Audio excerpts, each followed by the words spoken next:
নমস্কার, আমি বিপ্লব। তো আজকে যে টপিকটা নিয়ে আলোচনা করব সেটা হচ্ছে ননস্টিকের কুকওয়্যার। তো মোটামুটি আপনারা ননস্টিকের কুকওয়্যার কড়াই বলুন, তাওয়া বলুন, ফ্রাই প্যান বলুন, মোটামুটি সবার বাড়িতে এখন ইউজ করেন।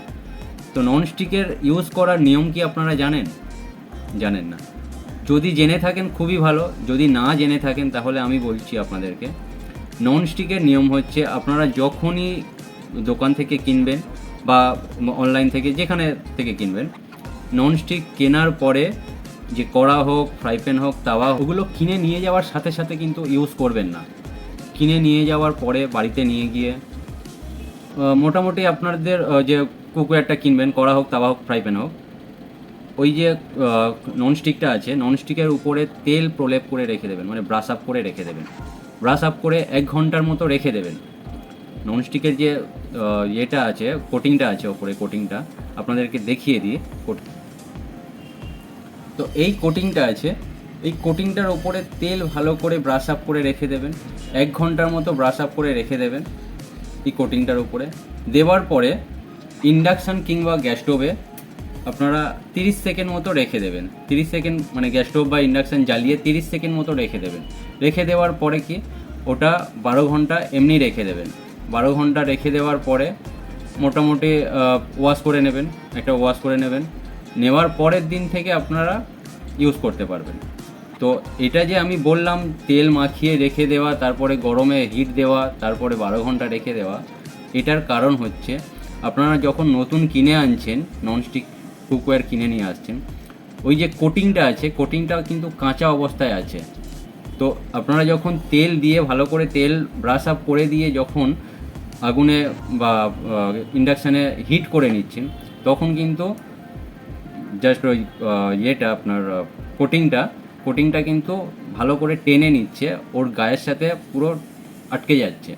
তো কোটিংটা, এই যে পদ্ধতিটা বললাম, এই পদ্ধতি যদি আপনারা করেন, মানে ইউজ করেন, তাহলে কিন্তু মানে কোটিংটা ভালো থাকে, অনেক দিন চলে। তারপরেও 3টে ট্রিক আছে। সেই 3টে ট্রিক যদি আপনারা ঠিক মতো করতে পারেন, মানে আপনারা ফলো করতে পারেন, 3টে ট্রিক যদি আপনারা ফলো করতে পারেন, তাহলে কিন্তু কোটিং সহজে উঠবে না। তো 3টে ট্রিক সেটা হচ্ছে, ধরুন আপনারা কুকওয়্যার ইউজ করছেন। কুকওয়্যার ইউজ করার সময় যখন আপনারা ইন্ডাকশান কিংবা গ্যাস স্টোভের ওপরে কড়া, তাওয়া বা ফ্রাই প্যান যাই খুশি বসাচ্ছেন, যে রান্না করবেন, ধরুন আপনি দুধ গরম করছেন, একটা সসপ্যানে দুধ গরম করছেন, ননস্টিক সসপ্যানে দুধ গরম করছেন। তো দেখা যাচ্ছে মানে সসপ্যানটা আপনি বসিয়ে দিয়েছেন, সসপ্যানটা বসিয়ে দেওয়ার পরে গরম হয়ে যাওয়ার পরে দুধ ঢালছেন। এটা করবেন না, তাহলে কোটিং নষ্ট হয়ে যায়। যখন আপনি সসপ্যান বসাচ্ছেন তার আগে সসপ্যানে দুধটা দিয়ে দিন, দিয়ে দেওয়ার পরে আপনি বসান। আচ্ছা, যদি কড়া বা তাওয়া বা ফ্রাই প্যান, এটার ক্ষেত্রেও সেম, তেল আগে দিয়ে, তেলটা আগে দেবেন, ঠান্ডা অবস্থায় তেল দেবেন, দেওয়ার পরে কড়াইটা বসাবেন বা ফ্রাই প্যানটা বসাবেন ইন্ডাকশান কিংবা গ্যাস স্টোভে। না হলে কিন্তু আপনি যদি ভেবে থাকেন যে কড়াইটা গরম হোক, কড়া গরম হয়ে যাওয়ার পরে তেল দেব, সেটা করবেন না, তাহলে কিন্তু কোটিং নষ্ট হয়ে যায়। দ্বিতীয় ট্রিক হচ্ছে, আপনি যখন রান্না হয়ে যাওয়ার পরে ননস্টিক কুকওয়্যার ওয়াশ করবেন, তখন কিন্তু খড়খড়ে টাইপের কিংবা ওই যে তারের জালিগুলো হয়, স্টিলের জালিগুলো হয়, এগুলো দিয়ে কিন্তু ওয়াশ করবেন না। নর্মাল লিকুইড সোপ যেগুলো হয়, লিকুইড সোপ দিয়ে করতে পারবেন কিংবা বার দিয়ে করতে পারবেন। আর স্পঞ্জ জাতীয় যেগুলো দোকানে পাওয়া যায়, এই স্পঞ্জ দিয়ে আপনারা যদি ওয়াশ করেন, কোটিংটা কিন্তু নষ্ট হয় না। 3 নম্বর ট্রিক হচ্ছে, আপনারা যখন কড়া বা তাওয়া, ফ্রাই প্যান যখন ইউজ করছেন, রান্না করছেন, তখন কি অনেকেই স্টিলের হাতাখুন্তি ইউজ করে।